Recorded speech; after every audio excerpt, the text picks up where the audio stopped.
কিয়ামতের ময়দানে দুইজন মানুষকে ডাকা হবে। একজন মানুষ পৃথিবীর জমিনে সবচাইতে সুখী মানুষ, অপরদিকে পৃথিবীর সবচাইতে দুঃখী যেই ব্যক্তি ঈমানের কারণে তাকে পৃথিবীর জমিন থেকে নির্যাতন নিপীড়ন করা হয়েছে, একমাত্র ঈমানদার হওয়ার কারণে, মুসলমান হওয়ার কারণে পৃথিবীর জমিনে তাকে লাঞ্ছিত, অপমানিত, অপদস্থ করা হয়েছে। আরেকজন পৃথিবীর সবচাইতে সুখী, যার কোনো টাকা পয়সার অভাব ছিল না, বাড়ি গাড়ির অভাব ছিল না, ব্যাংক ব্যালেন্সের অভাব ছিল না, এমন কোনো জায়গা নাই যে তার বাড়ি ছিল না, এমনকি দেশের গণ্ডি পাড়িয়ে বিদেশের মাটিতেও তার বাড়ি ঘর ছিল, কোটি কোটি ডলার তার কাছে ছিল।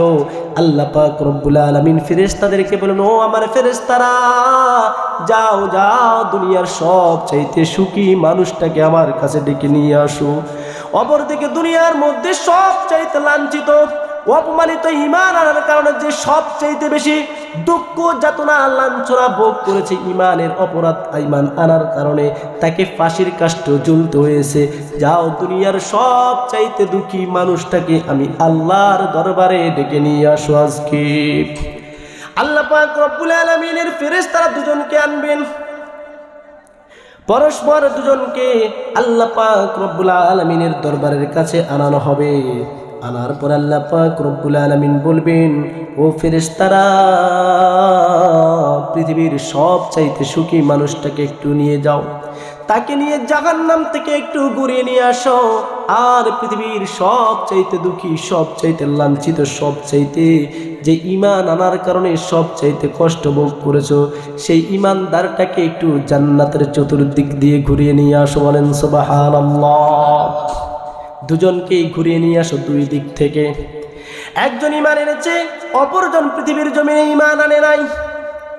একজন ঈমান আনার কারণে পৃথিবীর মধ্যে লাঞ্ছিত, অপমানিত, মারপিটের পর্যন্ত শিকার হয়েছে, অপরজন একবারে পৃথিবীর মধ্যে সে জান্নাতের সুখের মতো সুখ শান্তিতে ছিল। আল্লাহ পাক রব্বুল আলামিন বলবেন, যাও দুজনকে দুদিক থেকে ঘুরিয়ে নিয়ে আসো। ঘুরিয়ে নিয়ে আসার পর আল্লাহ পাক রব্বুল আলামিন যখন পৃথিবীর সবচাইতে সুখী মানুষটাকে যখন জাহান্নামের দিকে নিয়ে যাওয়া হবে, তার এক একটা দাঁত হবে উহুদ পাহাড়ের মতো। বলেন নাউজুবিল্লাহ। উহুদ পাহাড়টা 7.5 মাইল, 7.5 কিলোমিটার লম্বা। যে মানুষটার গালের মধ্যে 7.5 কিলোমিটার লম্বা একটা দাঁত হবে, ওই মানুষটার মুখটা তাহলে কেমন হতে হবে বলেন তো দেখি। চিন্তা করা কি যায়? শুধু কি একটা দাঁত থাকবে নাকি? এমন উহুদ পাহাড়ের মতো 32টা দাঁত যেন মুখের মধ্যে আটানো যায়, এমন বিকট আকৃতির করে তাকে সৃষ্টি করা হবে, বানিয়ে দেওয়া হবে। আল্লাহ পাক রব্বুল আলামিন ডাক দিয়ে বলল, ও ফেরেশতারা রে,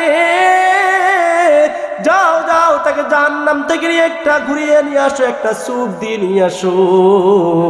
সবচাইতে বিকট আকৃতির চেহারা জাহান্নামী মানুষটাকে, জাহান্নামটাকে একটু তাকে ঘুরিয়ে নিয়ে তার মধ্যে একটা চুপ দিয়ে নিয়ে আসা হবে।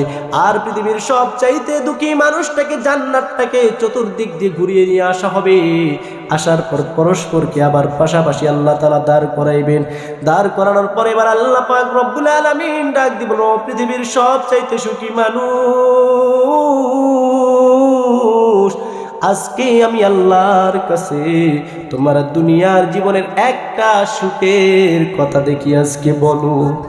দুনিয়া তো অনেক শান্তিতে ছিলে, তোমার কাছে কোনো কিছুর অভাব ছিল না, টাকা পয়সা, বাড়ি গাড়ি, স্বর্ণ অলংকার কিছুর অভাব ছিল না, এত সুখে ছিলে। আজকে আমি আল্লাহর কাছে একটা সুখের কথা বলো দেখি। দুনিয়ার সবচেয়ে সুখী মানুষটা বলবে তখন কাঁদবে কাঁদবে আর বলবে, মা আসবানি কত্তু নাঈম, ও মালিক আল্লাহ, দুনিয়ার জীবনে সুখ কি জিনিস আমি কোনোদিন চোখেই দেখি নাই। অর্থাৎ একটা নজর জাহান্নামের দেখার কারণে, জাহান্নামের যে শাস্তি সেগুলো দেখার কারণে, জাহান্নামের মধ্যে যাওয়ার কারণে মুহূর্তের মধ্যে দুনিয়ার সব সুখ শান্তিগুলো ভুলে যাবে। আর দুনিয়ার সব চাইতে দুঃখী মানুষটাকে ডাক দিয়ে আল্লাহ পাক রব্বুল আলামিন এবার বলবেন, ও দুনিয়ার দুঃখী মানুষটারে, তুমি আমার তাওহীদের কালিমা যখন পাঠ করলে, আমার উপর ঈমান আনার কারণে তোমার উপর বিপদ মুসিবতের কোনো শেষ ছিল না, তোমার উপর মুসিবত, তোমার ফ্যামিলির উপর, তোমার পরিবার পরিজনের উপর, এমনকি তোমাকে ফাঁসির কাস্টে পর্যন্ত ঝুলতে হয়েছে রে। ও দুঃখী মানুষ, আজকে আমি আল্লাহর কাছে দুনিয়ার একটা দুঃখের কথা বলতো দেখি।